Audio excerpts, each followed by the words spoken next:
أعوذ بالله من الشيطان الرجيم بسم الله الرحمن الرحيم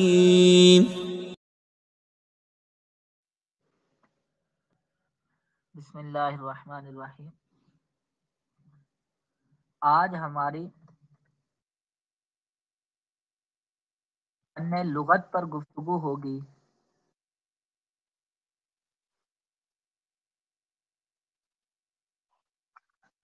کہ لغت کا لغوی معنی کیا ہوتا ہے؟ لغت کا لغوی معنی ہوتا ہے زبان، بولی، یعنی ایسی آوازیں جن کے ذریعے ہر قوم اپنی اغراض و مقاصد بیان کرے۔ اور لغت کا اصطلاحی معنی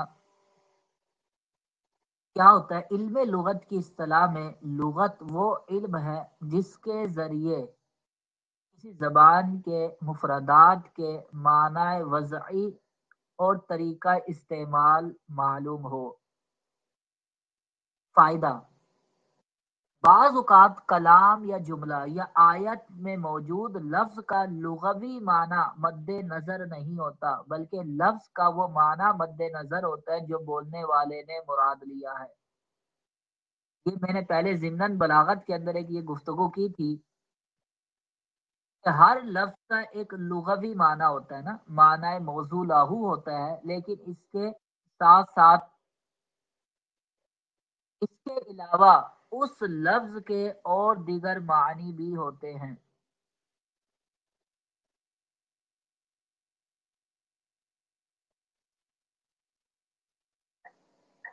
یہ آواز آ رہی ہے؟ مدینہ آواز آ رہی ہے؟ تو ہر لفظ کا ایک لغوی معنی ہوتا ہے جسے ہم معنی موضوع لاہو بھی کہتے ہیں نا، اور اس کے ساتھ ساتھ بعض اوقات لفظ کے لغوی معنی کے ساتھ ساتھ اس لفظ کے اس لغوی معنی کے علاوہ دیگر اور کچھ معنی بھی ہوتے ہیں، یعنی ہر لفظ کے کئی معنی ہوتے ہیں۔ ایک ہوتا ہے لفظ کا لغوی معنی۔ اب لفظ کا لغوی معنی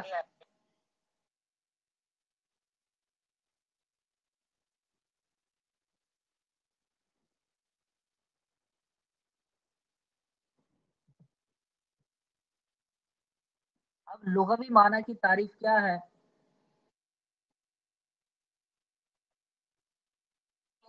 لغوی معنی کسے کہتے ہیں؟ یہ وہی معنی ہوتا ہے کہ جو واضح نے لفظ کو جس معنی کے لیے وضع کیا ہو، واضح نے لفظ کو جس معنی کے لیے وضع کیا ہو تو اس معنی کو کہتے ہیں وضعی معنی۔ اس معنی کو کیا کہتے ہیں؟ وضعی معنی۔ وضعی معنی کہ واضح نے لفظ کو جس معنی کے لیے وضع کیا ہے وہ معنی اس لفظ کا وضعی معنی کہلائے گا۔ اور وضعی معنی کے ابھی یہ مائک بند کر دیں، جس کی وجہ سے ہمیں مائک بند کر دیں، صرف آخر میں سوالات کریں، مائک بند کر دیں۔ تو واضح نے لفظ کو جس معنی کے لیے وضع کیا ہے نا، وہ معنی اس لفظ کا وہ معنی کہلاتا ہے وضعی معنی۔ اور وضعی معنی کے دیگر بھی مختلف نام ہیں۔ وضعی معنی کو لفظی معنی بھی کہہ سکتے ہیں، اصلی معنی بھی کہا جاتا ہے، اور حقیقی معنی بھی کہا جاتا ہے۔ تو یوں کہہ سکتے ہیں وضعی معنی کے 3-4 نام ہیں۔ کیا؟ اسے لفظی معنی بھی کہا جاتا ہے، اصلی معنی اور حقیقی معنی۔ یہ نام مختلف ہے، ان سب کی تعریف ایک ہی ہے کہ وہ معنی جس معنی کے لیے واضح نے لفظ کو وضع کیا ہو۔ یہ کلیئر ہو گئی بات؟ تو بعض اوقات ایک فائدہ ذہن میں رکھیں، اب بعض اوقات لغوی معنی میں زمانے کے گزرنے کے ساتھ ساتھ کچھ ترقی اور وسعت آ جاتی ہے۔ مثلا جب لفظ وجود میں آیا تھا، واضح نے وضع کیا تھا، تب ممکن ہے کہ وہ لفظ صرف اسی اپنے معنی موضوع لاہو میں استعمال ہو، اپنے وضعی معنی میں استعمال ہو، لغوی معنی میں استعمال ہو۔ تو جب اس کے معنی میں وسعت نہیں تھی، لیکن جیسے جیسے وقت گزرتا گیا تو بعض اوقات اس کے معنی میں وسعت پیدا ہو جاتی ہے۔ اب مثلا اب ایک لفظ کا ایک دوسرا معنی ہوتا ہے اصطلاحی معنی. اصطلاحی معنی کی کیا تعریف ہے؟ کہ وہ معنی ہوتا ہے کہ اہل فن کسی خاص طبقے نے جب لفظ کو کسی معنی کے ساتھ خاص کر دے، کوئی اہل فن، کوئی علم فن والے علماء، کوئی خاص طبقہ، کوئی خاص گروہ جب کسی لفظ کو کسی معنی کے ساتھ خاص کر دے کہ جب بھی ہم یہ لفظ بولیں گے تو اس سے خاص معنی مراد لیں گے، تو وہ معنی کہلاتا ہے لفظ کا اصطلاحی معنی. اس خاص معنی کو اصطلاحی معنی کہتے ہیں. اس کی ایک مثال یہ دیتا ہوں. حدیث یہ صفت مشبہ کا صیغہ ہے. اس کا لغوی معنی ہوتا ہے نیا، جدید. لیکن محدثین نے، حدیث کے جو گروہ تھا، انہوں نے حدیث کو ایک خاص معنی کے ساتھ خاص کر دیا کہ جب بھی ہم حدیث بولیں گے تو اس سے وہ قول، فعل یا تقریر مراد لیں گے جس کی نسبت رسول اللہ کی طرف ہو. تو محدثین لفظ کو ایک خاص معنی میں استعمال کرتے ہیں. وہ خاص معنی کیا ہے؟ وہ قول، فعل یا تقریر جس کی نسبت رسول اللہ کی طرف ہو، اسے حدیث کہا جائے گا. تو یہ حدیث کا یہ معنی کون سا کہلائے گا؟ اصطلاحی معنی. تو اس خاص معنی کو کیا کہتے ہیں؟ اصطلاحی معنی. اب ایک ہوتا ہے لفظ کا، یہ دو معنی ہو گئے، ایک لغوی معنی اور ایک کیا ہو گیا؟ اصطلاحی معنی.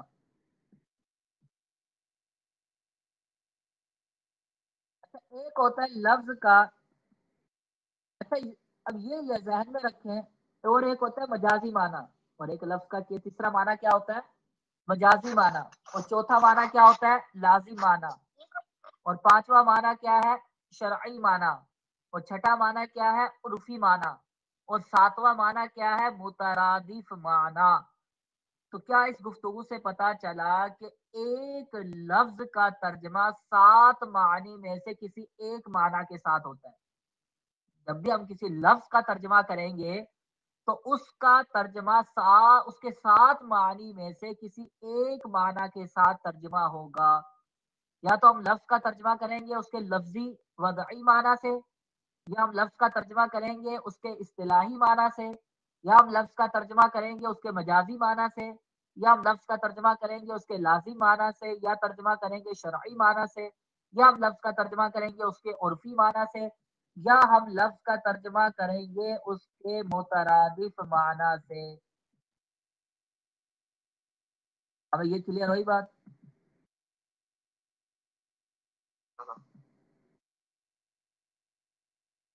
اصطلاحی معنی کی تعریف ہو چکی ہے کہ جب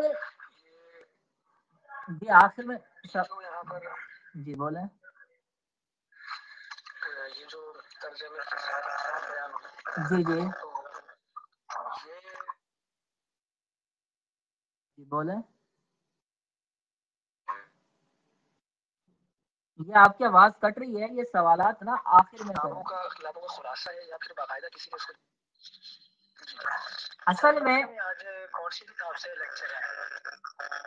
میں نے یہ کہا تھا آج ہمارا لیکچر ہوگا فن لغت پر.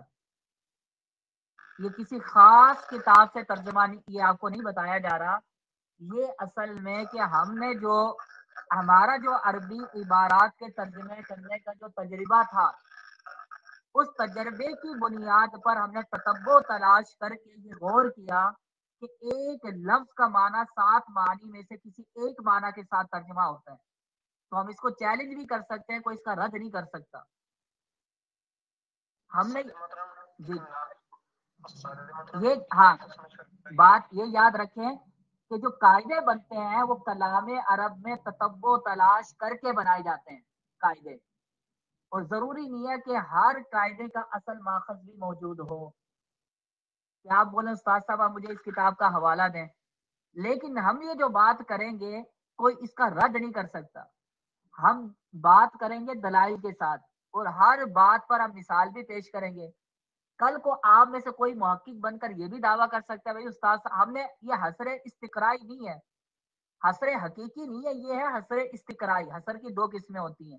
ایک ہوتا ہے حقیقی حسر کہ اس 7 معنی کے علاوہ کوئی اور معنی ہو نہیں سکتا، یہ میں نے دعویٰ ہی نہیں کیا کہ یہ حسر حقیقی ہے. میں نے دعویٰ کیا یہ حسر ہے استقرائی تتبع کہ کلام عرب میں تتبع تلاش کر کے میں اس نتیجے پر پہنچا ہوں کہ لفظ کا معنی 7 معنی میں سے کسی ایک معنی کے ساتھ لفظ کا ترجمہ ہوتا ہے، اور یہ میرا حسر ہے، حسر استقرائی جو میں نے کلام عرب میں تتبع تلاش کیا۔ ہاں بھی کلیئر ہو گئی بات؟ آپ بھی تحقیق کریں تو آپ 8 معنی بیان کر دیں تو میری بات پھر بھی غلط نہیں ہوگی، کیوں؟ میرا دعویٰ یہ تھا کہ حسر استقرائی ہے، یہ حقیقی نہیں ہے۔ کلیئر ہو گئی بات؟ ایک ناقص مشورہ یہ ہے کہ چند دن پہلے ہم نے وہ پڑھا تھا کہ کلام کے اندر فا ہے، وہ بیچ میں آدھی بات رہ گئی، وہ تھا وہ تھی ہماری گفتگو تھی۔ ہاں اب یاد رکھیں ہر دن الگ فن پر گفتگو ہوگی، یہ یاد رکھیں، آج شاید آپ کو پہلا دن ہے۔ ایک دن گفتگو ہوگی فن صرف پر، ایک دن ہوگی فن ترجمہ پر، ایک دن گفتگو ہوگی فن لغت پر، منطق پر، بلاغت پر، ہر دن الگ الگ فن پر گفتگو ہوگی۔ تو جس دن اس کا اگلا دن آئے گا تو وہ گفتگو ہم ویسے ہی اسٹارٹ کریں گے جہاں ہماری ختم ہوئی تھی۔ اب ٹائم کم ہے، چلے یہ بعد میں آپ مشورے دینا گروپ میں، ابھی ہمارا یہ ٹائم تاکہ بہت مختصر ہے، ابھی آپ جو مشورے گروپ میں دینا کہ جی گروپ آپ یہ مشورے سب گروپ میں دیں، میں نے بولا ہے نا آپ کو، پھر جو رائے ہوگی اکثر کی اسی پر عمل کر لیا جائے گا۔ جی دیکھیں اب اصطلاحی معنی کی تعریف کیا پڑھی تھی ہم نے کہ جس معنی کے ساتھ کوئی مخصوص گروہ لفظ کو کسی معنی کے ساتھ خاص کر دے وہ معنی اس کا اصطلاحی معنی بن جاتا ہے۔ اس کی وضاحت ہو چکی ہے نا اچھے طریقے سے۔ اب شرعی معنی کی کیا تعریف ہے کہ جس اہل شرع شارع اگر کسی لفظ کو کسی معنی کے ساتھ خاص کر دے تو وہ معنی اس لفظ کا شرعی معنی بن جاتا ہے۔ کلیئر ہو گئی بات؟ جس طرح نماز، صلاۃ کا لغوی معنی کیا ہوتا ہے؟ دعا، یا صوم کا لغوی معنی کیا ہوتا ہے؟ رکنا۔ لیکن شارع نے، اہل شرع نے لفظ صوم کو ایک خاص معنی کے ساتھ خاص کر دیا کہ فجر سے لے کر صبح سے لے کر مغرب تک کھانے پینے اور جماع سے رکنے کا نام روزہ ہے۔ یہ کیا بن جائے گا؟ صوم کا اس کا شرعی معنی کہلائے گا۔ اور ایک ہوتا ہے لفظ کا مجازی معنی۔ مجازی معنی کہ وہ کلمہ جو اپنے لغوی معنی میں، وضعی معنی میں استعمال نہ ہو، یعنی واضح نے لفظ کو جس معنی کے لیے وضع کیا ہے نا، اگر وہ لفظ اس معنی میں استعمال نہ ہو اور اس کا اپنا لغوی مراد نہ ہونے پر کوئی قرینہ بھی موجود ہو تو ایسے معنی کو کیا کہا جاتا ہے؟ مجازی معنی۔ اچھا لازم معنی یہ بھی در حقیقت مجاز ہی کی قسم ہے، لیکن چونکہ اس کا استعمال کثرت سے ہوتا ہے تو اس وجہ سے ہم نے اس کو الگ ایک قسم شمار کر لیا۔ حقیقت و مجاز کے درمیان اگر لزوم کا علاقہ ہو، یعنی ملزوم بول کر لازم معنی مراد لیا گیا ہو یا لازم بول کر ملزوم مراد لیا گیا ہو، تو ایسے معنی کو لازم معنی کہا جاتا ہے، اور اسے مجازی معنی بھی کہہ سکتے ہیں کیونکہ مجاز عام ہے اور لازم معنی کیا ہے؟ خاص۔ یہ کلیئر ہو گئی بات؟ ایک اصول یاد رکھے، بعض جلالین پڑھاتے ہوئے یہ بولتے ہیں کہ ہم نے اس کا مرادی معنی مراد لی ہے۔ اکثر کو بھی یہ تجربہ ہوگا کہ آپ نے جلالین بھی پڑھی ہوگی کہ بعض اوقات کیا غرض بیان کی جاتی ہے کہ ہم نے اس کا معنی مرادی سے ترجمہ کیا، معنی مرادی مراد لی ہے۔ تو یہ اصول یاد رکھیں، لفظ کی میں نے 7 اقسام بیان کی تھی۔ جی اب دیکھیں آواز کلیئر آئے گی۔ تو میں نے اس لفظ کے 7 معنی بیان کیے تھے، ان 7 معنی میں نے معنی مرادی کا ذکر نہیں کیا تھا۔ تو معنی مرادی یہ مستقل لفظ کے معنی کی کوئی قسم نہیں ہے۔ معنی مرادی مستقلاً بالاستقلال، مستقلاً یہ لفظ کے معنی کی الگ سے کوئی قسم نہیں ہے معنی مرادی، یہ ذہن میں رکھیں۔ معنی مرادی کی حیثیت کیا ہے؟ معنی مرادی کا مطلب فقط یہ ہوتا ہے کہ جب آپ لفظ کے 7 معنی میں سے کسی ایک معنی کی تعین کر دیں گے تو وہ معنی